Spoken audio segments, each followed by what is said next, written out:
ರಜತ್ಗೆ ಮತ್ತೊಂದು ಶಾಕ್ ಮೇಲೆ shock. Rowdy sheeter open ಮಾಡಲು ಪೊಲೀಸರ ತಯಾರಿ. ಬಿಗ್ ಬಾಸ್ ಸೀಸನ್ 11ರ ಸ್ಪರ್ಧಿ ರಜತ್ಗೆ ಮತ್ತೆ ಸಂಕಷ್ಟ. ತುಕ್ಕು ಹಿಡಿದ ಮಚ್ಚಿನ ರೀಲ್ಸ್ ಕೇಸ್ನಲ್ಲಿ ಜೈಲಿನಿಂದ ಬಾಹರ್. ಸಾಕ್ಷಿನಾಶ ಕೇಸ್ನಲ್ಲಿ ಜೈಲು ಸೇರಿದಂತಹ ಇಬ್ಬರು ನಟರು.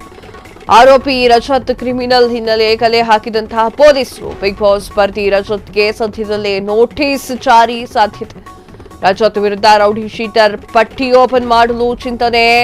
ಪೊಲೀಸರು ರಜತ್ ಬ್ಯಾಕ್ ಗ್ರೌಂಡ್ ಚೆಕ್ ಮಾಡ್ತಾ ಇದ್ದಾರೆ ಅಂತ ಹೇಳಲಾಗ್ತಾ ಇದೆ. ಎಸ್, ಬಿಗ್ ಬಾಸ್ ಸೀಸನ್ 11ರ ಸ್ಪರ್ಧಿ ರಜತ್ ಕಿಶನ್ ಅವರಿಗೆ ಮತ್ತೊಂದು ಸಂಕಷ್ಟ ಎದುರಾಗಿದೆ.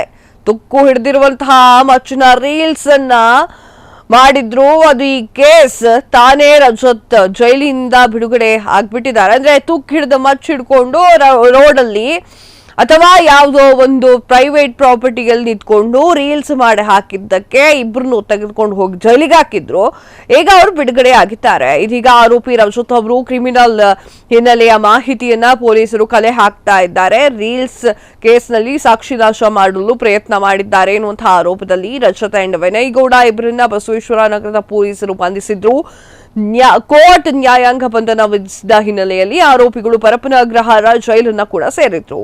ಮಚ್ಚಿನ ಪ್ರಕರಣದಲ್ಲಿ ಬಿಡುಗಡೆಯಾಗ್ತಾ ಇದ್ದಂತೆ ಆರೋಪಿ ವಿನಯ್ ಅವರು ಎಲ್ರಿಗೂ ಕೂಡ ಕ್ಷಮೆಯಾಚನೆ ಮಾಡಿದ್ದಾರೆ. ಆದ್ರೆ ಈ ಬಗ್ಗೆ ವಿಡಿಯೋ ಮಾಡಿ ಪ್ರಕರಣದಲ್ಲಿ ಪೊಲೀಸರ ಅವರ ತನಿಖೆಯನ್ನ ಮಾಡಿದ್ದಾರೆ. ತಾನೊಬ್ಬ ಸೆಲೆಬ್ರಿಟಿ ಅಂತ ಹೇಳಿ ಟ್ರೀಟ್ ಮಾಡಲಿಲ್ಲ, ನನ್ನನ್ನ ಕಾಮನ್ ಮ್ಯಾನ್ ರೀತಿ ನೋಡಿ ವರ್ತಿಸಿದ್ದಾರೆ. ದಯವಿಟ್ಟು ಪೊಲೀಸರ ಮೇಲೆ ಯಾವುದೇ ಆರೋಪವನ್ನ ಮಾಡಬೇಡಿ ಅಂತ ಹೇಳಿ ವಿನಯ್ ಗೌಡ ಅವರು ಅಭಿಮಾನಿಗಳಲ್ಲಿ ಮನವಿ ಕೂಡ ಮಾಡಿಕೊಂಡಿದ್ದಾರೆ.